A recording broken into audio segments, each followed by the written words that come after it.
नहीं होने देंगे? देखिए, उनकी बुनियादी बात आप उठाएं तो एक तो पहले बहुत ही गैर मामूली था कि DGISI प्रेस कॉन्फ्रेंस को एड्रेस कर रहे हो। मुझे अपने जर्नलिस्टिक कैरियर में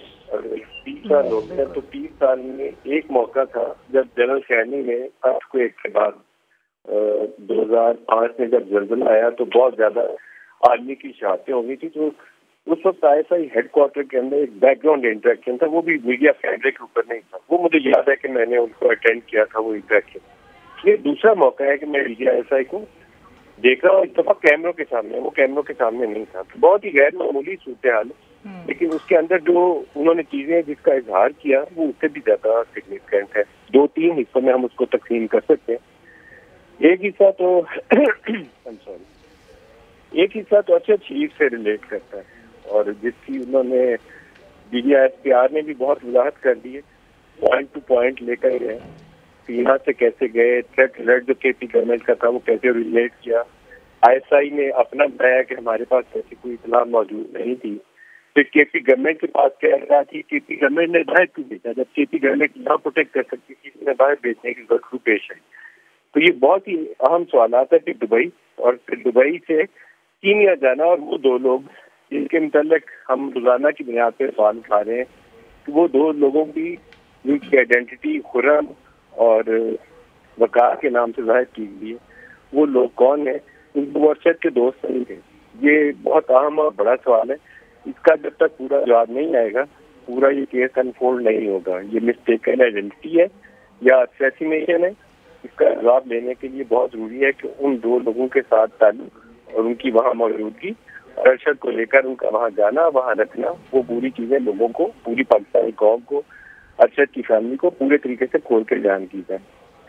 फिर इमरान खान वाला मामला आ जाता है, साइफर का मामला आ जाता है, मीर जाफर और मीर जदार वाला मामला आ जाता है। आप बिटरनेस का अंदाजा लगाइए कि जब एक सोल्जर को 35-40 साल जब उसको वर्दी पहने हुए गुजर जाए तो उसको आके मीडिया के सामने कहना पड़े कि ये मीर जाफर का बोझ या मीर जाफर का या मीर सादक का ये जो बोझ है हम ये नहीं उठा सकते, सारी उम्र हम अपनी जान पाकिस्तान पे कुर्बान करने के लिए शहादत की जज्बे के तहत फौज में बंदा आता है, इसके अलावा तो नहीं आता। तो DHA का प्लॉट लेने के लिए फौज में नहीं भर्ती होता, वो एक खास सोच, एक खास माइंडसेट से लोग फौज में आते हैं। तो 35-40 साल की सर्विस के बाद उनमें से अगर कुछ सिलेक्टेड कैंडिडेट 10-12-15 लोग जो है वो इस मंसब तक पहुंचते हैं, तो क्या वो गद्दारी का अपने ऊपर तंगा लेके जाएगा? कोई भी नहीं जाना पसंद करेगा। तो उसकी बिटरनेस आपको उनके डबल लहजे से नजर आई होगी कि कितना वो तकलीफ दे है पूरी फौज के लिए कि जब उनको मीर जाफर या मीर सादक कहा जाए। लेकिन जो बातें उन्होंने आपको 2-3 बताई, हम बैकग्राउंड में कुछ इंटरेक्शन हमारे बहुत हाई लेवल के ऊपर हुए थे जो आज तक हम कभी मीडिया पे बयान नहीं किया। उसमें एक जो बहुत ही सिग्निफिकेंट है वो आर्मी चीफ की एक्सटेंशन के हवाले से, जो अभी DGISI ने कहा कि उनकी मौजूदगी में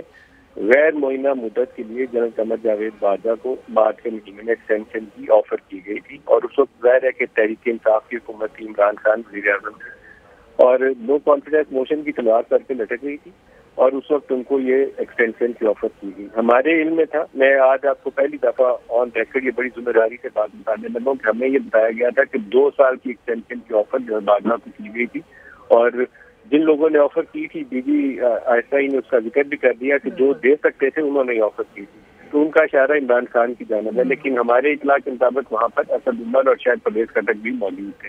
ये पहली दफा मैं ये आप सब के सामने ये चीज बयान कर रहा हूँ क्योंकि बैकग्राउंड बाद चीजें पता चलती है तो उनको आप ऑन रिकॉर्ड ला नहीं सकते। आज पहली दफा ये चीज ऑन रिकॉर्ड ला रहा हूँ। दूसरा, जब पाकिस्तानी एयरफोर्स में चाइनीज नए जहाज शामिल हुए थे, शायद ये 11 मार्च का वाक़या है, इसका भी आज DGISI या DGISPR ने अपनी प्रेस कॉन्फ्रेंस में तस्करा किया। बिल्कुल। वहाँ आर्मी चीफ ने वो जो साइफर था उस साइफर के मुताबिक इमरान खान को कहा कि साइफर आया होगा और उस साइफर के अंदर सफीर ने, पाकिस्तानी सफीर जो थे असद मजीद, उन्होंने डिमार्च करने का मुताबिक बोला। तो इमरान खान ने कहा कि छोड़े, ऐसे साइफर आते रहते हैं। ये 11 मार्च की बात है क्योंकि 11 मार्च अभी 27 वाले जलसे से काफी दूरी के ऊपर था। उस वक्त इनका ख्याल था कि कोई रास्ता निकल आएगा, बहुत सारी ऑप्शन के ऊपर काम कर रहे थे, कभी पीपल्स पार्टी से इंटरेक्ट कर रहे थे, कभी आर्मी चीफ को एक्सटेंशन की बात हो रही थी। तो ये बहुत ही बड़ा एक खबर ये थी। फिर थर्डली उन्होंने जो आरिफ अली साहब की राब्ते थे जिनके मतलब हम कहते रहे कि ये इमरान खान पब्लिकली तो मीर जाफर और मीर सादिक कहते हैं, और कभी गद्दार कहते हैं, और कभी जानवर कहते हैं, और रात को मीटिंग करते हैं। ये आज उन्होंने तस्दीक कर दी कि मुलाकातें हुई, लेकिन वो कुछ शायद 4 या 5 दफा उन्होंने अपनी प्रेस कॉन्फ्रेंस में कहा कि जितना सच जरूरी है उतना ही सच बोलूंगा, उससे ज्यादा नहीं बोलूंगा, क्योंकि ये एक से ज्यादा मुलाकातें थी इमरान खान की खुद से। इमरान खान की मुलाकातें थी पहले आर्मी चीफ के साथ, और फिर मुलाकातें थी पाकिस्तान तहरीक इंसाफ के लोगों की, PMLN के और पीपल्स पार्टी की 1-2 शख्सियात के साथ, और ये मुलाकातों में फैसिलिटेट किया था। हमारी इतला यह हो सकता है मैं गलत हूँ कि ISI ने सदर आरिफ अलवी ने जब दरखास्त की बाकायदा चल के जाके आर्मी चीफ से, तो आर्मी चीफ ने ISI से कहा कि इनको आपस में बिठाएं, हम खुद ये काम नहीं कर सकते। तो उन्होंने इनका सिर्फ मीटिंग फैसिलिटेट कराई जिसमें आपस में बैठे, और वो नतीजा खेज नहीं हुई। उसके अंदर एक दूसरे से कुछ गारंटी से मुतालबे किए जा रहे थे, इलेक्शन के टाइम के ऊपर बात की जा रही थी, लेकिन वो PDM की हुकूमत इस दबाव के ऊपर इलेक्शन का टाइम देने को तैयार नहीं थी। तो बहुत सारी चीजें जो हम बैकग्राउंड में हाईएस्ट लेवल पर सुनते थे, आज वो ऑन रिकॉर्ड ले आए हैं, और मेरे ख्याल में बहुत ही मजबूरी होगी, अदरवाइज इतना गैर मामूली इल्जाम बिल्कुल। जैसा नदीम मलिक साहब उनकी जानिब से कहा भी गया कि मैं अपनी ज़ाती मफाद के लिए नहीं आया हूँ, बल्कि इदारे की साख के लिए यहाँ पर आया हूँ। हमारे साथ ही मौजूद रहेगा, हम खालिद अजीम साहब को भी शामिल गुफ्तगू करते हैं। खालिद साहब,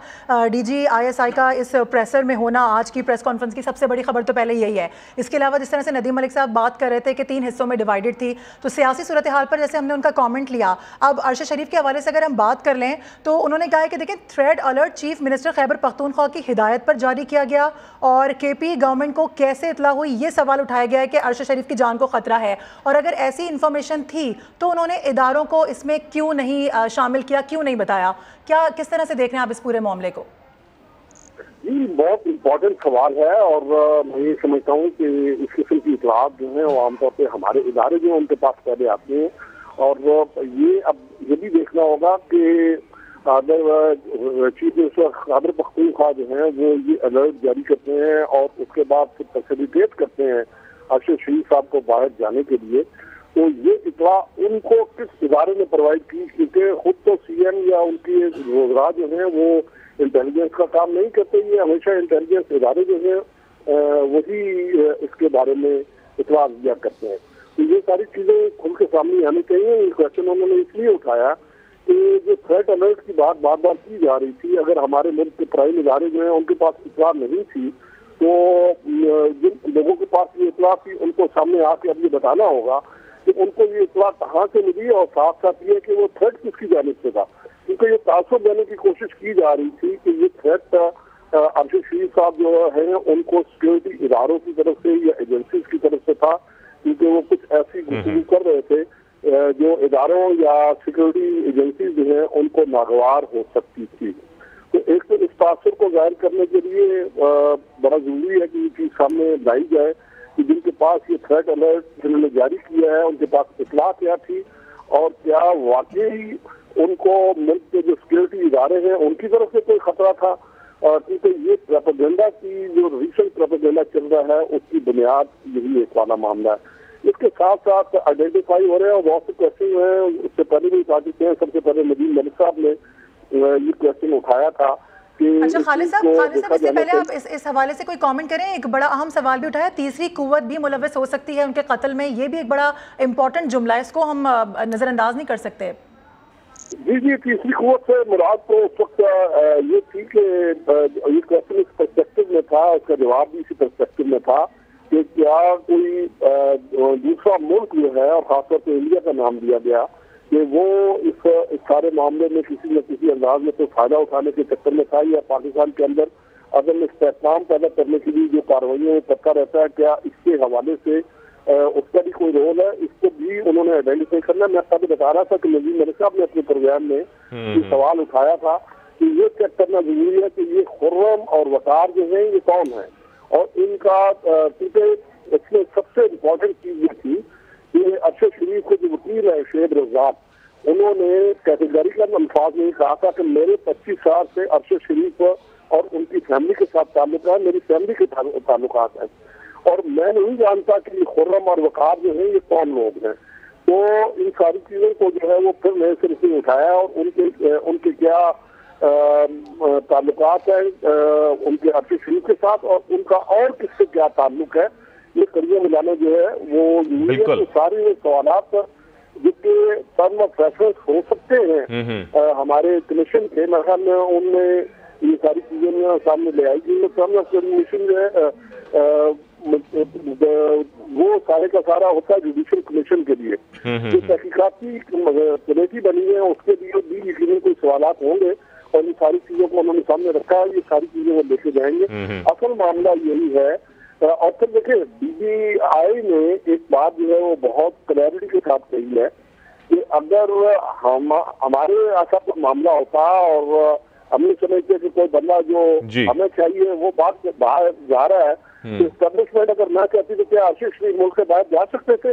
ये मुमकिन नहीं था। ऐसा नहीं है कि इतने बेखबर बैठे हों कि उनको ये इतना ना हो कि कौन बंदा जो है वो कहाँ से जा रहा है। तमाम आप सबको पता है कि तमाम एयरपोर्ट पर भी इस किस्म का नेटवर्क मौजूद होता है हमारे इदारों का।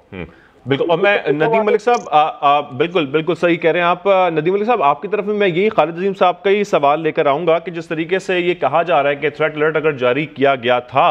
तो उन तमाम लोगों को शामिल तफ्तीश करना चाहिए। फिर ये भी DG ISPR ने कहा कि किसने यकीन दिलाया अरशद शरीफ को कि कीनिया में उनकी जान महफूज है? खुरम और वक़ार कौन है? ये बिल्कुल ठीक फरमाया खालिद अजीम साहब ने कि नदीम मलिक साहब आपने अपने प्रोग्राम में जिक्र भी किया था इन दोनों अफराद का कि खुरम और वक़ार के हवाले से इंफॉर्मेशन सामने आने बहुत ज़रूरी है कि ये दोनों अफराद कौन थे। फिर हमें कोई ऐसी इंफॉर्मेशन नहीं थी कि अरशद शरीफ की जान को खतरा है पाकिस्तान में, ये भी DG ISPR ने कहा है।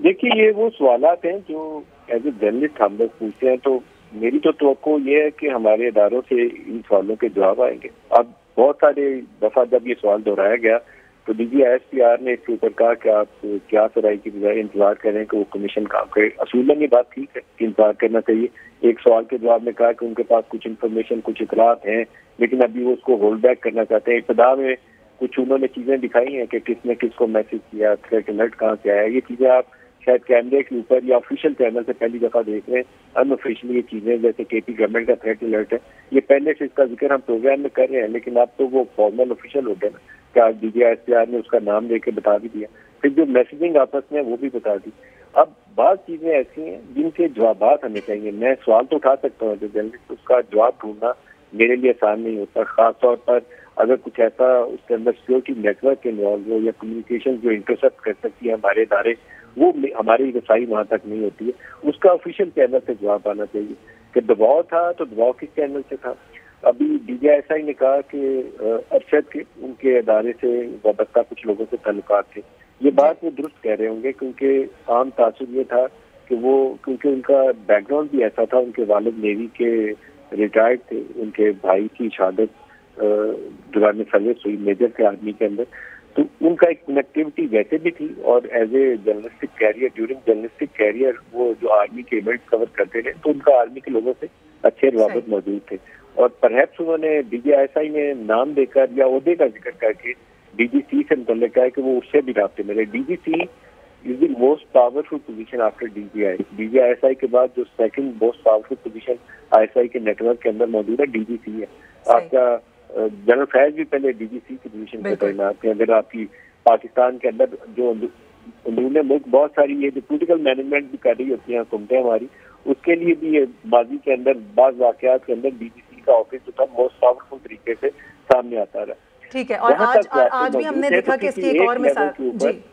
जी नदीम मलिक साहब, हमें किसी लेवल के ऊपर तो वो जो थ्रेट अलर्ट था, वो जो खतरा था को उसका इजहार किया गया होता था, ये उसकी वजाहत से अभी भी मुझे लगता है कि कुछ और चीजें आनी चाहिए। उसकी जो कम्युनिकेशन थी, उसके जो टेलीफोन का रिकॉर्ड है, कॉल रिकॉर्ड है, वो चीजें जब सामने आएंगी तो ज्यादा शफाफियत। बिल्कुल, बहुत सारे सवाल अभी ऐसे हैं जिनका सामने आना भी बाकी। साथ ही हमारे रहिएगा, मंसूर अली खान साहब भी ज्वाइन कर चुके हैं। मंसूर साहब, वैसे तो आज की प्रेस कॉन्फ्रेंस में इतना कुछ है, इतने सवालात हैं, मतलब कि शायद वक्त कम पड़ जाए और सवालात ख़त्म ना हो, लेकिन एक और बड़ा इंपॉर्टेंट सवाल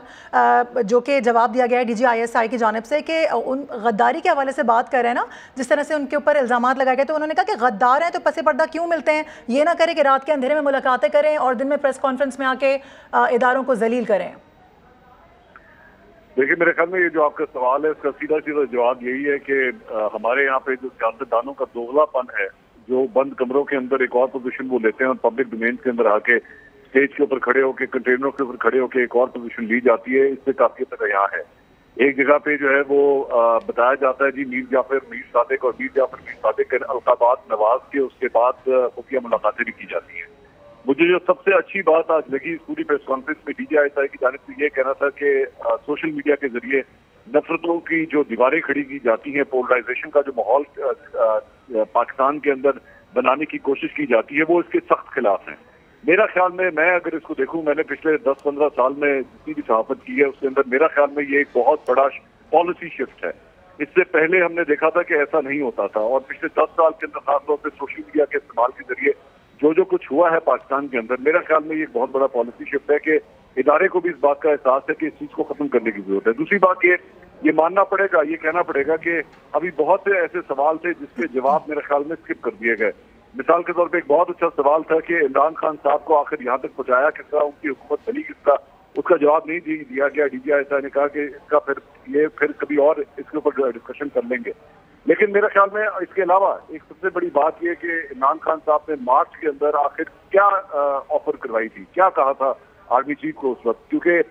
यहाँ पे आज प्रेस कॉन्फ्रेंस में हमें बताया गया कि यहाँ पे कह दिया गया कि गैर मुइना मुद्दत तक के लिए एक्सटेंशन जो है वो दी जा सकती है। तो ये सूरत हाल तो पब्लिक पोजीशन नहीं थी इमरान खान साहब की, क्योंकि उसके बाद जो कुछ जिस तरह उन्होंने जलसे किए हैं, जो प्रेस कॉन्फ्रेंस की हैं और अपना जो बयानियां लेके चले हैं, वो तो इसके बिल्कुल मुताद है। तो जो ऑडियो लीक इमरान खान साहब की आ चुकी हैं और आज जो इन्फॉर्मेशन इस प्रेस कॉन्फ्रेंस से बाहर दिखती है, मेरा ख्याल में इमरान खान साहब के सामने कई बहुत बड़े बड़े सवाल आ गए हैं सामने, जिनका उनको जवाब देना पड़ेगा। और मेरी इतला के मुताबिक आज रात को 10 बजे इमरान खान साहब जो है वो ट्विटर के ऊपर एक स्पेशल सेशन भी होल्ड करने लगे हैं गालबन, और उसके अंदर जो है वो इन कई सवालों के जवाब जो है वो देना भी चाहेंगे। और अभी एक और खबर ये भी आई है कि इमरान खान साहब ने खुद भी एक हंगामी प्रेस कॉन्फ्रेंस बुला ली है, और मेरा ख्याल में जो ये प्रेस कॉन्फ्रेंस हुई है इसमें जो उठने वाले कई सवालात हैं उसके जवाब वो आज गालबन दोपहर 3 बजे देने जा रहे हैं। ठीक है, गालबन दोपहर 3 बजे देने जा रहे हैं। हमें सीनियर एंकर पर्सन किरण नाज साहिबा ने भी ज्वाइन किया है। किरण नाज साहिबा, आप मौजूद भी थी प्रेस कॉन्फ्रेंस में और ये प्रेस कॉन्फ्रेंस वहां पर सुन भी रही थी, आप इस हवाले से क्या कहना चाहती हैं खास तौर पर? सबसे पहले तो ये है कि आज की ये बहुत ज्यादा इम्पोर्टेंट प्रेस कॉन्फ्रेंस थी जो कि DGISPR और DGISI की जानिब से की गई थी, और जो इस वक्त हालात चल रहे हैं, जिस तरह के जो सारी सिचुएशन है, जो एक कियोस है, तो उसमें ये प्रेस कॉन्फ्रेंस बहुत ज़्यादा इम्पोर्टेंट भी थी, जिसमें अरशद शरीफ शहीद के हवाले से बहुत इम्पोर्टेंट बातें की गई।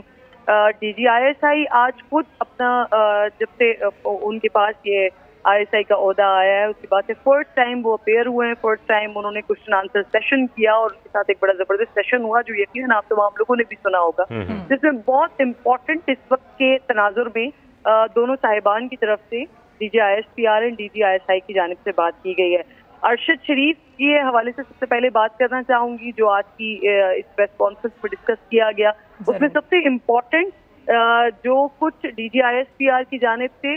डॉक्यूमेंट्स के साथ चीजें दिखाई गई हैं, उनकी शहादत के हवाले से, जिस तरह का प्रोपेगेंडा पिछले 2 दिन से चल रहा है, जो कुछ सोशल मीडिया पर एक मुनज़्ज़म किस्म की इदारों के खिलाफ जो साजिश हो रही है, उसके हवाले से DGISPR ने जो सारे डॉक्यूमेंट पर चीजें दिखाई, उसके साथ साथ DGISI ने जो कि एजेंसी के सरबराह हैं, और वो बड़ा कैटेगोरिकली और बड़ा क्लियरली उनकी जानिब से बताया गया कि अरशद शरीफ को पाकिस्तान में किसी किस्म का कोई थ्रेट मौजूद नहीं था। ये बहुत इंपॉर्टेंट बात है कि DGISPR एंड DGISI बैठकर ये बात कहें कि जो शख्स इस दुनिया से चला गया, जिसके खिलाफ ये प्रोपेगेंडा किया जा रहा है कि कहीं ना कहीं कोई ना कोई इन्वॉल्वमेंट मौजूद है, उसके बारे में एजेंसी खुद कैटेगोरिकली आकर बताएं कि किसी किस्म का कोई थ्रेट पाकिस्तान के अंदर मौजूद नहीं था। और दूसरी तरफ अगर हम देखते हैं तो इमरान खान साहब और उनके हवारी वो बैठ कर के बता रहे होते हैं, या फिर ऐसे सबूत भी मौजूद हैं कि किस तरह से KP के गवर्नमेंट की इन्वॉल्वमेंट से अरशद शरीफ को बाहर निकाला गया। और फिर उसके बाद एक और चीज़ जो बड़ी इंपॉर्टेंट, जो सोशल मीडिया पर हम देख रहे थे, या जो एक नैरेटिव बनाने की कोशिश की जा रही थी कि दुबई से ज़बरदस्ती उनको निकाला गया, और दुबई के बाद उनको एक वाहिद मुल्क था कीनिया भेजा गया जहाँ पर ऑन अराइवल आपको वीज़ा मिल जाता है। तो उसके हवाले से भी बताया गया कि 34 ऐसे कंट्रीज हैं जहाँ पर ऑन अराइवल आपको वीजा मिल जाता है पाकिस्तानी पासपोर्ट पर। बहुत ज्यादा इंपॉर्टेंट बातें की गई अरशद शरीफ के हवाले से, और खास तौर पर DGISI का ये कहना कि फिलहाल जब तक मुकम्मल तौर पर तहकीकाती रिपोर्ट सामने नहीं आ जाती, तब तक हमें इंतजार करना चाहिए और किसी किस्म के नैरेटिव को नहीं आगे बढ़ाना चाहिए। अच्छा, इसके साथ साथ जो बड़ी इंपॉर्टेंट बात थी वो ये कि जिस तरह से इदारों पर तनकीद इस वक्त की जा रही है, इदारे के हवाले से बात की जा रही है, तो बड़ा वाज़ेह तौर पर DGISPR ने ये बताया कि हमने विथड्रॉल किए हैं, इस तमाम जो तहकीकाती कमेटी है उसमें हमारे लोग शामिल नहीं होंगे। अच्छा, इसके साथ साथ एक और जो बड़ी इंपॉर्टेंट चीज है वो आर्मी चीफ की एक्सटेंशन के हवाले से, आर्मी चीफ की नए आर्मी चीफ की तैनाती के हवाले से जो यहाँ पर बात हुई है, DGISI जब यहाँ पर बैठे हैं और उन्होंने जो बात कही है वो बहुत ज्यादा इंपॉर्टेंट बात है। एक तो जिन मुलाकातों के हवाले से मुसलसल तस्करा हो रहा था, एक क्योस था कि मुलाकातें हो रही हैं नहीं हो रही, तो उसको उन्होंने सदर मुमलिकत के हवाले से मुलाकातों को कंफर्म किया और साथ साथ उन्होंने ये भी बताया है कि रात के अंधेरे में जो मुलाकातें होती हैं और जिसमें आईनी और गैर आईनी ख्वाहिशात का इजहार किया जाता है और फिर दिन में किरदार कुशी की जाती है और वो मुलाकातें वो कामयाब नहीं हुई, क्योंकि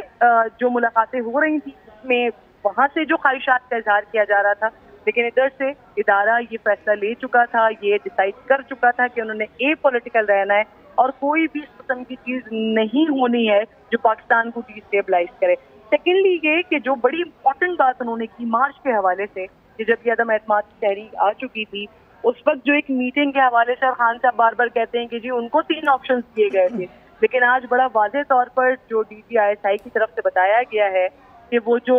ऑप्शन यहाँ से नहीं बल्कि जो उस वक्त की हुकूमत की तरफ से जो ऑप्शन दिया गया था, मतलब आप सोचिए कि लाइफ टाइम आर्मी चीफ को एक्सटेंशन दी जा रही थी, गैर मुअय्यना मुद्दत तक के लिए तौसीह दी जा रही थी, तो ये बहुत बड़ा क्वेश्चन भी है और ये बहुत बड़ा सवालिया निशान इस तनाजुर में है कि वो शख्स जो रोजाना की बुनियाद पर बैठते हैं, कभी न्यूट्रल होने पर सवाल उठाते हैं, कभी मीर जाफर और मीर सादिक कहते हैं, कभी मुल्क गद्दारी के ताने दे रहे होते हैं, तो वो फिर अगर ये सारी चीजें थी तो फिर किस वजह से एक्सटेंशन दी जा रही थी, तो फिर बड़ा वाज़ेह तौर पर नजर आता है, बड़ा क्लियर नजर आता है कि सारी की सारी इख्तिदार की कीमत है, जिसके बाद अब जब इदारे को ऐसी सारी सिचुएशन में इतने कियोस में सामने आना पड़ा है और ये जो डिस्कशन हुई है, जो चीजें उनको बतानी पड़ी हैं, उसके बाद बड़ा वाज़ेह तौर पर खान साहब की नीयत के बारे में नजर आता है, समझ आता है। किरण, वैसे तो आपने पूरी ही प्रेस कॉन्फ्रेंस को बड़े ही ज़बरदस्त और मुनज़्ज़म तरीके से एक सम अप कर दिया है, लेकिन उसके बावजूद भी चूंकि ट्रांसमिशन में और लोग भी शामिल हैं तो मैं चाहूँगी कि खालिद अजीम साहब से भी ज़रा मैं एक कमेंट ले लूँ अगर आपकी इजाज़त हो। खालिद साहब, जिस तरह से किरण भी कह रही हैं कि जिन मुलाकातों का तस्करा किया गया है वो मुलाकातें हुई हैं, कन्फर्म किया जा रहा है, लेकिन वो मुलाकातें नतीजा खेज साबित नहीं हुई हैं। अब कल का ये मार्च, कल का ये बड़ा अहम दिन जो कि इमरान खान साहब की जानिब से कह दिया गया है कि जी कल हम मार्च लेकर निकल रहे हैं, आज की ये प्रेस कॉन्फ्रेंस और कल जो होने जा रहा है मुल्क में, इसको रिलेट करें तो क्या समझते हैं कितना नतीजा खेज साबित होगा ये मार्च? अगर मैं एक्सटेंशन वाला मामला जो है जिसमें किरण बात कर रही थी उसको थोड़ा सा आगे बढ़ाना चाहता हूँ। देखिए, अगर उस वक्त का जो पस मंजर है उसको आप देखें तो उस वक्त ये प्रोपेगेंडा किया जा रहा था कि मौजूदा हुकूमत जो ये इमरान खान साहब की जो हुकूमत है उसको डिस्टेबलाइज करने की वजह ये है कि आर्मी चीफ जो है वो खुद अपने लिए एक्सटेंशन चाहते हैं। वो इस वजह से ये उनको चूंकि एक्सटेंशन मिल नहीं रही, इसलिए वो उन्होंने हुकूमत को डिस्टेबलाइज करने के लिए जो मौजूदा अपोजिशन है उसको सपोर्ट देना शुरू कर दिया है और बहुत से ऐसे लोग जो कि खादी से इमरान खान साहब के, उनके ऊपर जोर डाला जा रहा है कि वो अब अपोजिशन के साथ चले जाएं। इसलिए इस प्रोस्पेक्टिव में उस चीज को सामने रखना जरूरी है कि जनाब एक तरफ तो आप ये प्रोपेगेंडा कर रहे हैं और दूसरी तरफ ये चीज सामने आई है कि उन्होंने उनको तौसीह की जो खुद पेशकश की थी और उसका मकसद भी DGI ने बताया कि क्योंकि अदम एतमाद की तहरीक कामयाब होती नजर आ रही थी, इसलिए उन्होंने तौसीह की पेशकश की थी। और ये तौसीह वाला मामला जो है इसको दोबारा एक और अंदाज में रिसेंटली इमरान खान साहब जो है उन्होंने इसको दोहराया है और उन्होंने कहा तो यही है कि जी इनको तकर्री नहीं करनी चाहिए, जो मुल्क हुकूमत आए वो तकर्री करे, लिहाजा उस वक्त तक जो मौजूदा आर्मी चीफ है उनको बरकरार रहना चाहिए। जहाँ तक इस बात का ताल्लुक है कि कल वाले मार्च के हवाले से ये प्रेस कॉन्फ्रेंस में मेरा ख्याल ऐसा नहीं है, बल्कि गुज़श्ता 3-4 दिन से जो गुबार उठ रहा था और जिसके सारे असरात जो है उन इदारों पर पड़ रहे थे, उनके हवाले से क्लैरिफिकेशन के लिए ये जरूरी था। अलबत्ता ये तो थोड़ा सा एक स्टेप आगे है कि DGI जो है वो खुद आए हैं और वहां पे जब उनसे सवाल भी ये किया गया कि आपको आने की क्या जरूरत पेश आ गई, तो उनका कहना था कि जो फितना उठाया जा रहा था उसका जवाब मालूमात की रोशनी में देने के लिए मालूमात सिर्फ मेरे पास थी, लिहाजा मैंने मुनासिब समझा कि DGI SPR के साथ बैठ के मैं इस सारे मामले को सामने लाऊं। एक तो एक्सटेंशन वाले मामले में उन्होंने बात कही है और दूसरा उन्होंने तौसीक कर दी, बिल्कुल ऑफिशियली ये तस्दीक होगी इस बात की कि इमरान खान साहब जो हैं वो उन्होंने रिसेंटली मुलाकातें भी की हैं और इन्हीं लोगों से बकौल इनके मुलाकात की है जिनको कि वो लीडर के नाम पे जानवर कहते हैं या कभी गद्दारी का लफ्ज इनके लिए इस्तेमाल किया जाता है, मीर जाफर और मीर सादिक कहा जाता है और सपा सालार का लफ्ज जो है वो हवाला देके उनका ये कहना चाहते हैं मीर जाफर आपको पता है कौन है, वो नवाज सिराजुद्दौला का सपा सालार का। तो ये सारे इशारे जो है वो उस तरफ देख के मुबहम, लेकिन इतने खुले अंदाज में मुबहम कि बहुत आसानी से आप पहुंच सके कि इसके बारे में बात कर रहे हैं। तो इन क्वेश्चन को उठाने के लिए उन्होंने मतलब आज का दिन जो है वो उसका इंतखाब किया और उसमें उन्होंने सारी चीज को इस प्रोपेगेंडा को जाहिर करने की कोशिश की। जहाँ तक तर्क के मार्च का ताल्लुक है उसके बारे में भी क्वेश्चन हुए और उनका कहना यही था कि हम समझते हैं कि जमहूरी मुआशरे में इस किस्म की चीजें होती है, बल्कि उन्होंने इस चीज को भी कहा कि कोई बहुत बड़ा असर नहीं पड़ जाएगा। जो वज़ीर आज़म के दौरों के बारे में सवाल किया गया था कि क्या मुल्क के अंदर अगर मार्च हो रहा हो तो आपके वज़ीर आज़म की कोई बंदा बात सुनेगा, तो उन्होंने कहा कि इस किस्म की चीजें होती रहती हैं और जहाँ तक मार्च का ताल्लुक है वो सबको उसका हक हासिल है। अलबत्ता लाइन क्रॉस करने वाली बात जो है वो उसके हवाले से इससे पहले खबर भी आ चुकी है कि उनको वाज़ेह कर दिया गया है कि अगर हुकूमत हमें बुलाएगी कि लाइन क्रॉस करने वालों को रोके तो उस सूरत में फौज अपना किरदार अदा करेगी, अदरवाइज जो पुरअमन एहतजाज है उसके हवाले से किसी किस्म की कोई ना तशवीश है हमें, और वो बल्कि उनका कहना था कि ये उनका राइट है। अलबत्ता DGI से ने बड़ी खूबसूरती से बात और कह दी इसमें कि इस चीज को भी सामने रखा जाए कि जो आपके हुकूक है उनके साथ वो अगर आप आइन से ड्राइव करते हैं तो आइन में आपके ऊपर जो है वो फ्राइज भी रखे हुए हैं, कुछ जिम्मेदारियां भी हैं, जिम्मेदारियों के हवाले से भी देखना होगा। और अगर किसी का हक मैं अपना हक जो है वो उसके हसूल के लिए अगर किसी दूसरे के हक पर तहफ़्फ़ुज़ करता हूँ तो उसके लिए उसकी मुझे इजाजत नहीं है। तो इन सारी चीजों को जो है वो इस अंदाज में वाज़ेह तौर पर देखना चाहिए। ये कल के परस्पेक्टिव से ज्यादा गुज़श्ता 5-6 दिन के अंदर बल्कि 4 दिन के अंदर जो चीजें की हैं और जो प्रोपेगेंडा की एक लहर थी उसको काउंटर करने के लिए जरूरी था। और मैं ये समझता हूँ कि इसमें खासी हद तक खुद PTI की सफों से कल फैसल वाबदा साहब जो है वो उन्होंने मंजर पे सामने आके कुछ बातें जो की हैं उससे खुद PTI वाले जो हैं वो उन्होंने उसमें नाराजगी का इजहार किया। तो ये इसी परस्पेक्टिव में है, ये आपको चीजें जो है वो उठी है। जैसा DGI का जो है वो इस तरह से मंजर आम पे आना मौजूद मौजूद है। नबी मलिका ने 2005 की जिस ब्रीफिंग का तस्करा किया है तो मैं ये समझता हूँ कि वो बड़े लिमिटेड थी और वो सिर्फ बैकग्राउंड पे मबनी थी। इसके अलावा वो एक ऐसा नेशनल इशू था जिसमें मैं समझता हूँ कि अगर DGI से कोई ब्रीफिंग हो तो उसको कोई इतना नोटिस नहीं किया जाता, लेकिन ये तो सारे सियासी उमूर थे जिनकी वजह से भी DGI से बिल्कुल खालिद साहब, DGI ने ये भी कहा कि अगर झूठ को झूठ नहीं कहा जाएगा तो मैंने इसीलिए खामोशी तोड़ी। नदीम मलिक साहब, जिस तरीके से ये भी कहा गया तर्जुमान पाक फौज की जानिब से कि हर चीज को गद्दारी और रजीम चेंज के साथ जोड़ा जा रहा है, लिंक किया जा रहा है, ये दुरुस्त नहीं है। इससे मुल्क के अंदर तफरीक बहुत ज्यादा पैदा होगी। आधे से ज्यादा मुल्क बाकी आधे मुल्क को अगर गद्दार कहना शुरू कर दे, और इसकी बुनियाद पाकिस्तान तहरीक इंसाफ ने पार्लियामान के अंदर रखी थी जिस दिन इनके खिलाफ अदम एतमाद की तहरीक थी। इन्होंने आर्टिकल 5 ला के असम्बली डिसॉल्व कर दी थी, जिसके बाद में सुप्रीम कोर्ट ने अंडू कर दिया। ये वो आगाज था जिसमें अपना जो आपके साथ नहीं है वो गद्दार है, ये वाला बयानिया उस दिन उसका आगाज हो गया था, जिस दिन आर्टिकल 5 इन्होंने पार्लियामेंट के फ्लोर के ऊपर इस्तेमाल करते हुए एक गैर आईनी तरीके से असम्बली को डिसॉल्व करने का हुक्म दे दिया और सदर ने जिसकी मंजूरी दी। ये बहुत ही अनफॉर्चुनेट इंसिडेंट था। उसके बाद ये सिलसिला रुका नहीं है, ये चलता गया और जलसों के अंदर भी इमरान खान ने जो बयानिया बनाया उसको पूरे जोर शोर से सिर्फ जलसों तक ही नहीं रखा, सोशल मीडिया पे भी इस्तेमाल किया, प्रेस कॉन्फ्रेंस में भी इस्तेमाल किया, और एक गैर मुल्की साजिश हुई है, रिजीम चेंज हुआ है और मुकामी मीर जाफर और मीर सादक उसका हिस्सा बने। ये वो बयानिया था जिससे इतनी नफरत फैली है कि आप उसका अंदाजा नहीं कर सकते। किसी मुआशरे की यकजहती को तबाह करने के लिए ये काफी होता है कि एक दूसरे की तरफ शकूको शुबात जो है आप उसको उभार दें, और तमाम इदारे एक दूसरे की तरफ शकूको शुबात से देख रहे हैं। जो पीटीआई का डाई हार्ड सपोर्टर है वो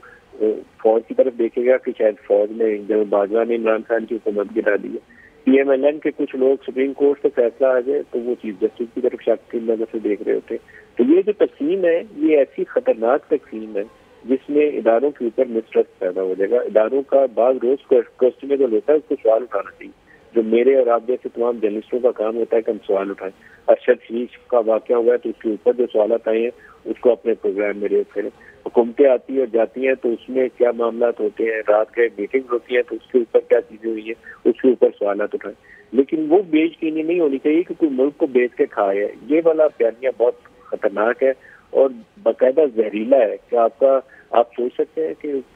ये इल्जाम किसी आर्मी चीफ के ऊपर लगा दिया जाए कि ये मीर जाफर है या मीर सादक है, और अमेरिका के कहने के ऊपर, डोनाल्ड लू के कहने के ऊपर इससे समझ गया भी, इससे तो खतरनाक बयानिया नहीं हो सकता। मैं इसको ज़ाती तौर पर नापसंद करता हूँ और मैंने इसकी पहले दिन से मुखालफत इसलिए की थी कि मुझे मुल्क के अंदर अपने तकसीम नजर आ रही थी, मुल्क के अंदर फसाद नजर आ रहा था। जो इस्टेब्लिशमेंट का रोल था इमरान खान की हुकूमत के बनाने में, और जब इन्होंने कहा कि हम न्यूट्रल हो गए, अपनी सपोर्ट विड्रॉ कर ली, वो एक नोन फैक्ट है, हमारे पास पूरी हिस्ट्री है उसकी। 2018 के इंतखाबात से पहले जो इनको हमायत हासिल थी, मेरे ख्याल में वो IGI 2 का अरेंजमेंट था, IGI 1 नवाज शरीफ वाला था, IGI 2 ये इमरान खान का 2018 का इलेक्शन था। और मैं इसको ऑनेस्ट भी कहता हूँ, दोबारा दोहरा रहा हूँ कि ये अच्छा तरीका नहीं था, ना वो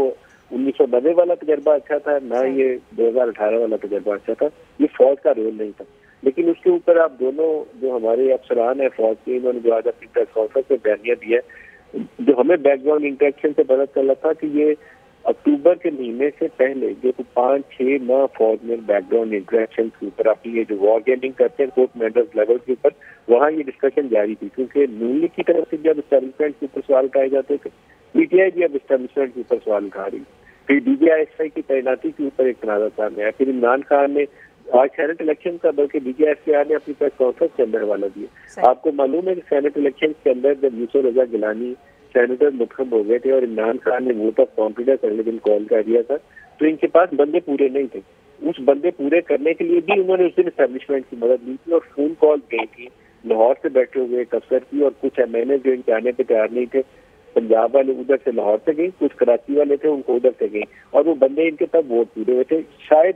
मुझे याद पड़ता है कि हमें उन बैकग्राउंड के इंटरेक्शन से पता चला था कि वो लास्ट मोमेंट था जब हुकूमत को कन्वे कर दिया गया था कि मिस्टर प्राइम मिनिस्टर, ये आखिरी मौका होगा कि हम आपके लिए बंदे पूरे करके दे रहे हैं, आइंदा से आपको अपने बंदे खुद पूरे करने। एस्टेब्लिशमेंट, ISI, फौज या इसका फौज से मुंसलिक कोई इदारा इसमें रोल अदा नहीं करेगा। यहाँ से शायद वो एक मिसट्रस्ट कहने इमरान खान का शुरू हो गया था। ये तो मेरे लिए 4 साल से बंदे पूरे कर रहे थे, अब ये बंदे मुझे पूरे कर नहीं दे रहे। ये काम उनका था ही नहीं पहले दिन से, इस काम में उनको आना ही नहीं चाहिए था। लेकिन अब इस राह के ऊपर के बंदे पूरे करना उनका काम नहीं है, उन्हें अपने अंदर बाकायदा ये सूलत वाबित लागू करने पड़ेंगे। ये काम फौज का नहीं है। फौज एक इदारा है जिसकी खिदमात है बहुत मुश्किल हालात के अंदर, जहाँ पर हम सोचते हैं कि ये कोरोना की वबा आ गई है या लोकल अटैक आ गया, अर्थक्वेक आ गया, तो कोई और मैनेज नहीं कर सकेगा, तो हम कहते हैं फौज को बुलाओ, फौज ये काम करेगी। बिल्कुल सही फरमा रहे हैं कि नताइज वहाँ मुतनाज़ा नहीं होना चाहिए किसी सूरत में उनका रोल गैर मुतनाज़ा रहना चाहिए, ताकि उनकी वो जो इज्जत तकसीम है वो हमेशा बरकरार रहे, और उसके लिए उन्हें गैर सियासी होना उनका बहुत जरूरी है। ठीक है, यानी एक नैरेटिव के थ्रू मुल्क को इस नहज पर ले आया गया कि DGI खुद आज आकर सामने बजाते खुद शरीक हुए, उन्होंने तमाम सवालों के जवाब दिए। किरण, एक और बड़ा इंपॉर्टेंट इशू जो कि हम देख रहे थे कि पिछले दिनों सोशल मीडिया पे बड़ा वायरल हो रहा था, ये एक कॉन्फ्रेंस के हवाले से, आसमा जहांगीर कॉन्फ्रेंस के हवाले से, वहाँ जो कुछ हुआ वो सब ने देखा, तो उसको भी ज़रा क्लियर कर दिया गया है कि इसकी मजम्मत वज़ीर आज़म, वज़ीर कानून और वज़ीर ख़ारजा की जानिब से कर ली गई है, उनकी जानिब से इसकी मजम्मत की गई है। तो मेरा ख्याल है ये भी एक बड़ा इंपॉर्टेंट आज के इस प्रेस कॉन्फ्रेंस का इशू था।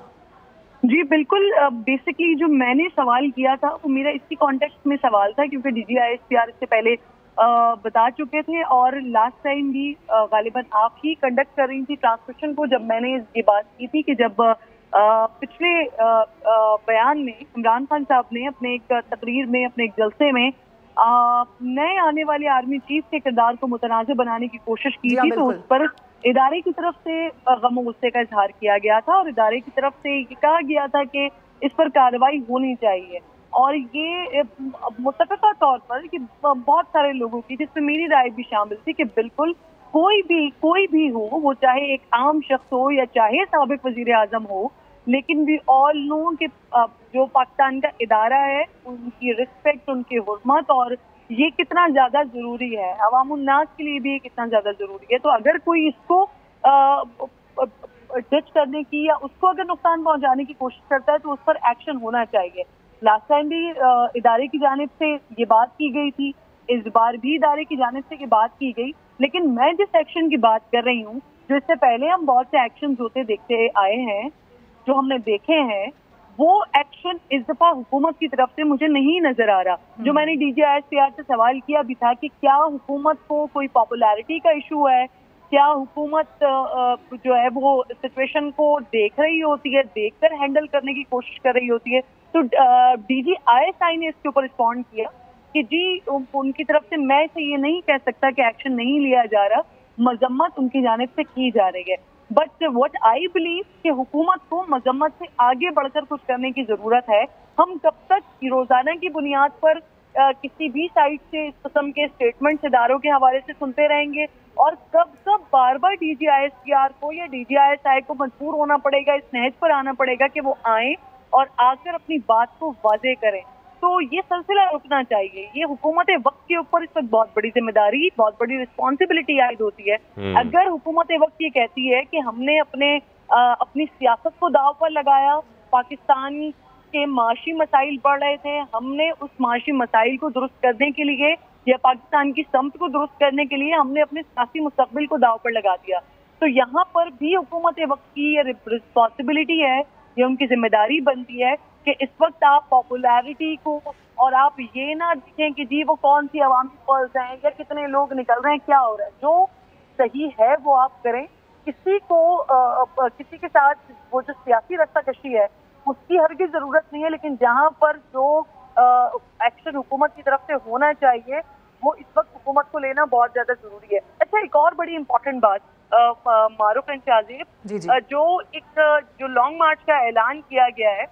उस लॉन्ग मार्च के हवाले से भी एक बड़ा क्योस था कि आया उस लॉन्ग मार्च को रोकने की कोशिश की जा रही है, क्योंकि कल हमने एक स्टेटमेंट देखा था कि मुल्क को अदम इस्तेहकाम की तरफ ले जाने की किसी को भी इजाजत नहीं देंगे। तो बहुत सारे लोगों ने इस स्टेटमेंट को इस तरह से बाय किया कि शायद जो लॉन्ग मार्च होने जा रहा है उसमें कोई रुकावट खड़ी की जाएगी या कुछ और किया जाएगा। यही सवाल मैंने इसी वजह से ही सवाल किया था, क्योंकि कुछ क्लैरिटी नहीं थी, कंफ्यूजन थी इस हवाले से। एग्जैक्टली, क्या कोई बैरियर किए जाएंगे या रोका जाएगा, क्या किया जाएगा। तो बड़ा वाज़ेह तौर पर और बड़ा सहूलत के साथ DGISPR ने इस बात का बताया कि जी हर किसी का पाकिस्तान में ये जमहूरी आईनी हक है कि वो बिल्कुल आ सकता है, लॉन्ग मार्च कर सकते हैं, लेकिन यस उन्होंने ये भी बड़ा वाज़ेह तौर पे बताया कि पाकिस्तान को किसी भी सूरत में किसी को भी डिस्टेबलाइज करने की इजाजत नहीं दी जाएगी, वो चाहे कोई भी हो। वो कोई भी आता है और कोई भी किसी भी किस्म की मजलूम हरकत करने की कोशिश करता है या मुल्क को डिस्टेबलाइज करने की कोशिश करता है, तो फिर जो इदारों का जिस तरह से उनका रोकने का हक बनता है, जिस तरह से पाकिस्तान का इस्तेहकाम उन्हीं के हाथों में है, उसने बचाना है, तो वो बचाने होंगे अगर वो कुछ भी करते हैं। अच्छा, एक और बड़ी इंपॉर्टेंट बात मैं यहाँ पर इस सारे तनाजुर में करना चाह रही थी, ये जो हम लॉन्ग मार्च के बारे में बात कर रहे हैं, इसके साथ साथ ये जो तौसी के हवाले से मैं आगाज में भी ये बात कर रही थी, मुल्की मफाद की खातिर उन्होंने बार बार ये बात की कि जी इससे पहले जो गलतियां कर चुके हैं, क्योंकि हर इंसान, हर इदारा, हर शख्स गलती कर सकता है, तो आज से 20 साल पहले जो गलतियां हो चुकी, जो है मंजर आम पर भी, जिसके बारे में मालूम भी है, अब उन गलतियों को दोहराना किसी भी सूरत नहीं चाहते हैं। तो उन गलतियों को ना दोहराने के हवाले से इमरान खान साहब समझते हैं या वो चाहते हैं कि उनको ये पैम्परिंग की आदत हो चुकी है, उनको अभी भी उसी तरह से प्रोटोकॉल चाहिए, उसी तरह से सारे मामला चाहिए। तो अब वो मामला खत्म हो गए। तो अगर कोई भी इस नैरेटिव को बिल्ड करने की कोशिश कर रहा है या कोई भी इस सिलसिले को बढ़ाने की कोशिश कर रहा है कि शायद कल अगर कुछ होता है तो फिर वो फिर इदारे के ऊपर या फिर किसी के ऊपर डालने की कोशिश की जाए, तो बहुत सारी मिल चुकी है। शायद एक लास्ट में मैं एक और जी इम्पोर्टेंट बात करना चाह रही थी कि ये जो एजेंसी हमारी ISI की जानिब से आज बड़ा क्लियर अरशद शरीफ मरहूम शहीद के हवाले से बताया गया कि किसी किस्म के कोई पाकिस्तान में उनको थ्रेट्स मौजूद नहीं थे, किसी किस्म के कोई खतरा मौजूद नहीं था। इनफैक्ट जो पाकिस्तान की बेहतरीन इंटेलिजेंस इदारा है, बेहतरीन इंटेलिजेंस एजेंसी है, उनकी जानिब से जब ये बताया गया कि इस तरह की कोई डिटेल्स या कोई अपडेट या कोई रिपोर्ट्स उनके पास मौजूद नहीं थी, तो मेरा सवाल इमरान खान साहब से है कि उनके पास कौन सी ऐसी एजेंसीज हैं कि जहां उनके पास ये इत्तलात भी आ गई कि अरशद शरीफ साहब के पास थ्रेट्स हैं, KPK गवर्नमेंट ने उनका थ्रेट अलर्ट भी जारी कर दिया, उनको मुल्क से भी निकाल दिया। दुबई में भी बार बार उनके ऊपर ये प्रेशर डाला जाता रहा कि जी यहाँ पर उनको कुछ कर दिया जाएगा, यहाँ से निकल जाए। तो ये बहुत बड़ा सवाल है और इस सवाल के जवाब की बहुत ज्यादा जरूरत है। तो वो तमाम लोग, क्योंकि इमरान खान साहब से भी हर कोई सवाल नहीं कर सकता है, इमरान खान साहब से भी कुछ मखसूस लोग हैं जो उनके पास होते हैं, जो उनसे सवाल कर सकते हैं। तो उन्हीं सहाफियों से मेरी गुजारिश होगी कि खान साहब से जरूर ये सवाल करें और वो जरूर इस बात का जवाब दें कि उनके पास कौन सी ऐसी इंटेलिजेंस एजेंसीज हैं जिन्होंने उन तक ये खबरें और ये तलाश पहुंचाई है कि अरशद शरीफ साहब को पाकिस्तान में उनकी अपनी जमीन पर उनके अपने मुल्क। बिल्कुल किरण, ये बड़ा इंपॉर्टेंट सवाल है। खालिद साहब, मैं आपसे भी यही सवाल लेकर आऊंगा आपकी तरफ कि ये सवालात फिर होने चाहिए इमरान खान साहब से कि उनके पास ये तमाम इंफॉर्मेशन कहां से आई, कैसे आई। डिवाइड कर लिया है आप इस सारे मामले को के जवाब के लिए उन्होंने ये तवज्जो अपनी तरफ खुद मजबूर करवा दी है। तो मैं तो एक दावा करता हूँ, मैं तो एक जुमला कहता हूँ, तो फिर उससे बाद उससे रिलेटेड हकायक सामने लाना भी मेरी जिम्मेदारी बन जाती है। और मैं समझता हूँ कि अब उनके लिए इस बात की गुंजाइश बाकी नहीं रही कि अगर कोई भी कमीशन या कोई भी तहकीकाती कमेटी उनको तलब करती है तो वो उस पर जो है बेनियाजी इख्तियार करे। बसूरत दीगर जो है वो बहुत से और सवालात जो है वो भी उठना शुरू हो जाएंगे। इस बात को हम पहले भी कर चुके हैं, डिस्कस कर चुके हैं कि जो सिविलियन सेटअप होता है वो हमेशा सिविलियन सेटअप से मुराद है कि जो हमारी हुकूमतें होती है, सियासतदानी जो होते हैं उसमें शामिल, वो जो भी कोई हुक्म जारी करते हैं इस नौयत का, जैसे कि ये थ्रेट अलर्ट की बात है, तो उसके पीछे कोई ना कोई रिपोर्ट होती है। तो ये अगर वहाँ पे महमूद खान साहब जो है उन्होंने थ्रेट अलर्ट जारी किया तो महमूद खान साहब के उस थ्रेट अलर्ट से इमरान खान साहब न सिर्फ ये कि बेखबर नहीं हो सकते, बल्कि ये भी मुमकिन दिखाई नहीं देता कि उनकी इजाजत के बगैर या उनसे इस बारे में हिदायत दिए बगैर महमूद खान जो है उन्होंने इस किस्म का कोई अलर्ट जारी किया। तो इस तरह से इसकी जिम्मेदारी जो है वो भी इमरान खान साहब पे आ जाती है। जब वो खुद कहते हैं कि मुझे पता है कि उसकी जान को खतरा था और मैंने उन्हें उसको कहा कि आप ये मुल्क छोड़ दें, तो ये इस हवाले से भी जवाबदेही जो है वो उनके ऊपर। और फिर खालिद साहब, थ्रेट अलर्ट के हवाले से सिक्योरिटी इदारों को आगाह क्यों नहीं किया गया, फिर ये भी सवाल उठता है। जी बिल्कुल, मैं समझता हूँ कि यहाँ पे फिर जो एक वो बयानिया बना बैठे हैं कि जी वो जो सिक्योरिटी इदारे हैं वो इस वक्त हमारे खिलाफ काम कर रहे हैं, हमारे खिलाफ है, तो वो ये समझते थे इस किस्म की जो मनसूबी और आईनी जिम्मेदारी पूरा करना उनके लिए जरूरी नहीं है, क्योंकि ये तो इंफॉर्मेशन वो किसी और ऐसे बंदे को दे रहे हैं जो उनके राइवल है। दूसरी ये चीज है कि इससे उन्होंने इस बात को फर्दर एस्टेब्लिश कर दिया, ये जो एक तासुर फैलाया जा रहा है कि अरशद शरीफ को उस वक्त जो थ्रेट है, उस वक्त जो उनके लिए खतरात थे वो मुल्क के सिक्योरिटी इदारों और उनकी एजेंसियों की जानिब से थे, और शायद इसी वजह से उन्होंने उसको वो नहीं किया। लेकिन इसके बारे में DGI ने बड़ा वैलिड क्वेश्चन उठा दिया कि क्या अगर एस्टेब्लिशमेंट ये चाहती कि अरशद शरीफ जो है वो बैरून मुल्क न जाए तो उनके लिए यहाँ से जाना मुमकिन था। जैसे मैंने पहले अर्ज किया कि सारे एग्जिट पॉइंट्स जो है उन पे हमारी एजेंसी के, हमारे इदारों के जो है वो सारी इंफॉर्मेशन इतनी भी खुफिया नहीं को बुरका पहन के तो वो जा नहीं गए थे। यकीनी तौर पे उनको अगर रोका जाना मकसूद होता तो रोका जा सकता था। तो इस सारी चीजों में बहुत से क्वेश्चन जो है वो मैंने जैसे खुद अर्ज किया, पहले अर्ज किया कि इमरान खान साहब ने खुद इन्वाइट किए हैं और अब जब तक वो उसके जवाबात वो नहीं देते हैं, चाहे वो पब्लिकली दे और चाहे वो उस कमीशन के सामने जाके रहे, उस वक्त तक मैं समझता हूँ कि वो उनका जो रोल है वो तशना रहेगा और उनको अब एक जिम्मेदार शख्स की हैसियत से, इस मुल्क के एक साबिक वज़ीर आज़म की हैसियत से, और अगर उसको भी छोड़ रहे तो जो वो दावा ये कर रहे हैं कि अरशद शरीफ के गम को पीटीआई अपना जाती गम करार दे रही है, और मैंने खुद बहुत से ट्वीट्स देखे हैं जिसमें क्या कि हमारे अरशद की मैयत फलां टाइम पे पहुंच रही है। तो ये जो ओनरशिप है उसका तकाजा भी यही है कि वो फौरी तौर पर ये हकायक जितने हैं वो सामने लाए, और अगर इन हकायक को एक्सक्लूड करके कोई रिपोर्ट जो है वो लाई जाती है तो उस पर चैलेंज करें और उसको जो है वो पब्लिक में बेनकाब करें कि जनाब हमने तो ये हकायक पहुंचा दिए थे, तो फिर कमीशन ने या कमेटी ने इसकी रोशनी में तहकीकात क्यों नहीं की। तो ये सारी ऐसी चीजें हैं जिसकी जिम्मेदारी अब खुद इमरान खान साहब ने ले ली है और उनको अब ये जिम्मेदारी जो है वो हर हाल में पूरा करना होगी। ठीक है। अच्छा किरण, मैं अगर आप साथ मौजूद हैं, किरण हमारे साथ है?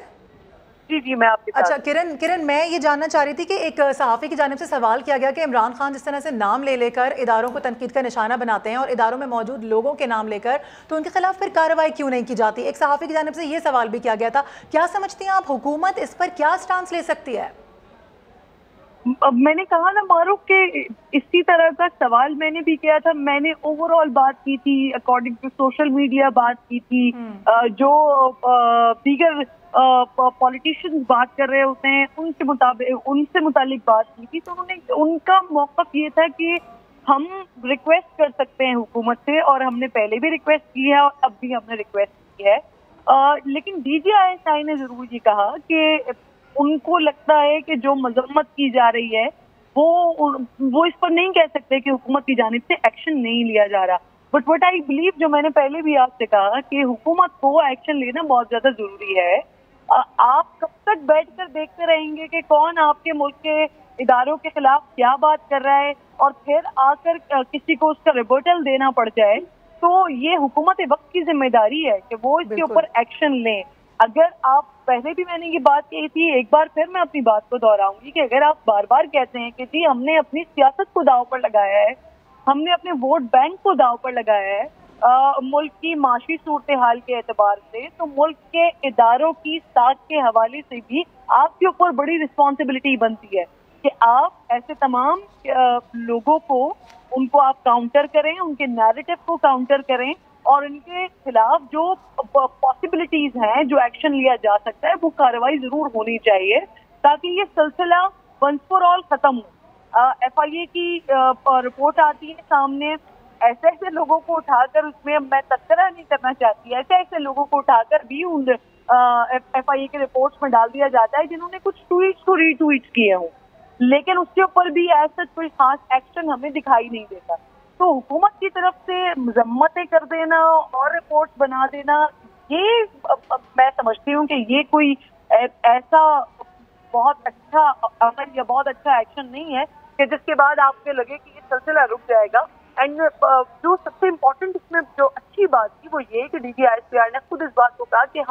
हमारे ऊपर जो तनकीद हो रही है वो आज नहीं हो रही है या आज से नहीं हो रही है, हमारे ऊपर तो कई सालों से होती है। पिछले साल 2021 मार्च से तनकीद हो रही है, लेकिन वो तमाम सहाफ़ी पाकिस्तान में मौजूद हैं, वो काम कर रहे हैं और वो महफूज है। तो इस तरह से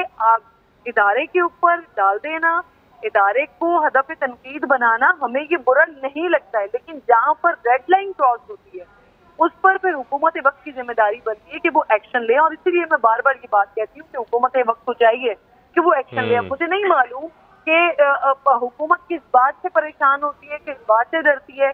अब ऐसा नैरेटिव और ऐसा मोमेंटम बनाने की कोशिश तो करती है कि शायद कुछ होने जा रहा है, लेकिन फिर वो पता नहीं पॉपुलैरिटी से डरती है या वो जलसों से डरती है या वो किसी और मामला से डरती है कि जिसकी वजह से वो बैकफुट पर आ जाती है। लेकिन हुकूमत की जानिब से बार बार ये कहना है कि जी हम किसी को सियासी इंतकाम का निशाना नहीं बनाना चाहते हैं, तो बिल्कुल जी ये नहीं होना चाहिए। पाकिस्तान की सियासत में जमहूरी सियासत होनी चाहिए, लेकिन जहाँ पर रेड लाइन क्रॉस हो रही है वहां पर तो एटलीस्ट एक्शन होना चाहिए, ऐसा मैं समझती हूँ। बिल्कुल एक्शन होना चाहिए। खालिद अजीम साहब, आप क्या समझते हैं, एक्शन कहां पर और क्यों और कैसे होना चाहिए? जिस तरीके से हम देख रहे हैं हुकूमत वक्त की ये जिम्मेदारी है, अगर इदारों को तनकीद का निशाना बनाया जा रहा है तो ऐसे में तो नफरत और तकसीम की सियासत परवान चढ़ेगी। तो ऐसे में इस वक्त हुकूमत वक्त को क्या कोशिश करनी चाहिए, क्या एक्शन लेना चाहिए?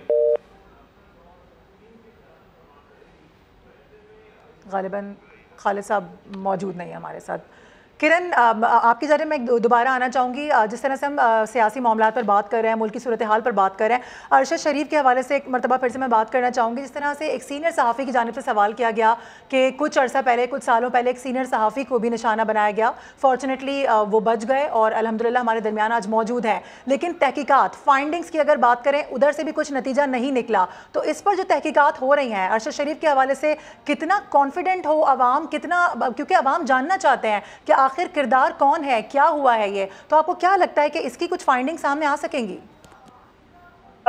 मारूफ, क्योंकि जितना ये सोशल इशू है, जितना सेंसिटिव ये मामला हो चुका है और बहुत सारी मुतजाद चीजों ने इस मामले को सेंसिटिव बना दिया है, तो आई एम श्योर कि इसके ऊपर, और न सिर्फ मैं यकीन से कह सकती हूँ बल्कि मेरी ख्वाहिश, और न सिर्फ मेरी ख्वाहिश बल्कि पूरी पाकिस्तानी आवाम की ये ख्वाहिश होगी कि इसके ऊपर प्रॉपर इन्वेस्टिगेशन के बाद जो हकाइक हैं वो आवाम के सामने आने चाहिए, क्योंकि इस मामले में क्लैरिटी आना बहुत जरूरी है। वरना सालों तक ये बहुत सारे जहनों में बहुत सारे सवालात रहेंगे कि ऐसा क्यों हुआ, किस लिए हुआ, किसके कहने पर हुआ। मैंने DGISI से एक सवाल और भी किया था, क्योंकि अमूमन हम देखते हैं कि जब ऐसी सिचुएशन आती है मुल्क में कभी भी कि जहाँ पर जो टारगेट हों, जो हदफ तनकीद हों, वो पाकिस्तान की सालमियत के इदारे हों, तो वहाँ पर जो सरहद पार जो हरीफ बैठे हैं पाकिस्तान के, जो मैली नजर रखने वाले बैठे हैं पाकिस्तान के, वो कहीं ना कोई ना कोई गड़बड़, कोई ना कोई शरारत जरूर करते हैं। तो मैंने DGISI से जरूर ये सवाल किया था कि क्या कोई ऐसा शुबा है, क्या शहीद अरशद शरीफ के इस मर्डर में क्या वहां से भी हमें कोई फुटस्टेप मिल सकते हैं, क्या वहां से भी कोई शरारत हो सकती है। तो उन्होंने इस पर मुझे बताया था कि इस चीज को, इस तासुर को हम बिल्कुल रद्द नहीं कर सकते। तो फर्दर इन्वेस्टिगेशन हो जाए वन, फिर उसके बाद जो भी चीजें सामने आएंगी, लेकिन जो जितना इस आज की जो इंफॉर्मेटिव बड़ा सेशन था, इससे जो कुछ मैं परसीव कर सकती हूँ, तो मुझे लगता है कि बहुत कुछ, जब ये फाइनल इन्वेस्टिगेशन रिपोर्ट सामने आएगी तो उसके बाद बहुत सारी ऐसी चीजें सामने आ जाएंगी, बहुत सारी क्लैरिटी आ जाएगी कि जो इस वक्त बहुत सारे बयानिए बने हुए हैं, बहुत सारे नैरेटिव बने हुए हैं। और सबसे बड़ा मसला इस वक्त यही है कि हर एक का वो ओपिनियन है कि जब आप ओपिनियन के आगे उससे क्वेश्चन करें तो उसके पास उसका ओपिनियन का, अपने ही ओपिनियन का कोई जवाब नहीं होता है। तो मुझे लगता है कि जब ये इन्वेस्टिगेशन रिपोर्ट आ जाएगी तो फिर उसके बाद इंशाल्लाह बहुत सारी चीजों में क्लैरिटी आएगी। लेकिन एक बात यहाँ पर मैं और करना चाहती हूँ, जो मैं से 3-4 दिन से करना चाह रही थी, इस वक्त जो मेरे लिए सबसे अफसोस का मकाम है वो ये है कि एक शख्स जो कि पाकिस्तान का एक नामवर सहाफी था, पाकिस्तान की एक ऑब्वियसली बड़ी शख्सियत था, बड़ा काम किया है, 92 से काम कर रहे थे, बहुत कंट्रीब्यूशन है उनकी मीडिया में। उस शख्स की डेथ हो जाती है, उसका मर्डर हो जाता है, उसके बाद कुछ खास किस्म के लोग या खास जमात उस लाश के ऊपर अपनी सियासत को चमकाने की कोशिश करती है। अच्छा, ये बात अगेन की ये बात कोई नई नहीं है, इससे पहले भी हम बहुत दफा इस तरह की चीजें पाकिस्तान में देखते आए हैं। लेकिन एक ऐसा शख्स जो कि आपके नैरेटिव के साथ था, आपके बयानिए के साथ था, आपके लिए बात कर रहा था, तो कम से कम उसकी लाश के ऊपर इतनी सियासत, और वो जो अभी थोड़ी देर पहले खालिद साहब बात कर रहे थे, जो ओनरशिप वाली बात थी, शायद ये नहीं होनी चाहिए थी। एक और जो इसमें इम्पोर्टेंट चीज़ है वो अब से कुछ लम्हात बाद 7-8 मिनट के बाद, क्योंकि मैं इस वक्त उसी ट्रैफिक के अंदर ही मौजूद हूँ, वो जो फैसल मस्जिद के सामने का ट्रैफिक है, क्योंकि इस वक्त 2 बजे नमाज जनाजा है शहीद अरशद शरीफ का। तो देखना ये होगा कि जिस लाश के ऊपर ये पूरी जमात बशमूल सरबरा सियासत कर रहे हैं, देखना होगा कि आज क्या खुद यहाँ पर फैसल मस्जिद में मौजूद होते हैं या नहीं होते, क्योंकि आप लोग अभी इस वक्त स्क्रीन पर हैं, आप लोगों के पास मुसलसल खबरें आ रही होंगी, तो मुझे नहीं मालूम कि यहाँ पर कौन कौन आ रहा है। खासतौर पर इमरान खान साहब, पाकिस्तान तहरीक-ए-इंसाफ के सरबराह, साबिक वज़ीर आज़म यहाँ पर आ रहे हैं या नहीं आ रहे। अगर आप लोगों के पास ऐसी कोई इत्तलात मौजूद हो तो जरूर बताइएगा। लेकिन मैं बहुत जल्द प्रेस कॉन्फ्रेंस भी होने वाली है और हम देख रहे हैं, साथ साथ हम अपडेट भी करते रहेंगे। किरण नाज, थैंक यू वेरी मच, आपने हमें ज्वाइन किया। नदीम मलिक साहब हमारे साथ मौजूद थे, मंसूर अली खान हमारे साथ मौजूद थे और खालिद अजीम साहब आपने भी हमें ज्वाइन किया। आप सबका बेहद शुक्रिया। शामिल करेंगे एक ब्रेक, साथ रहिए।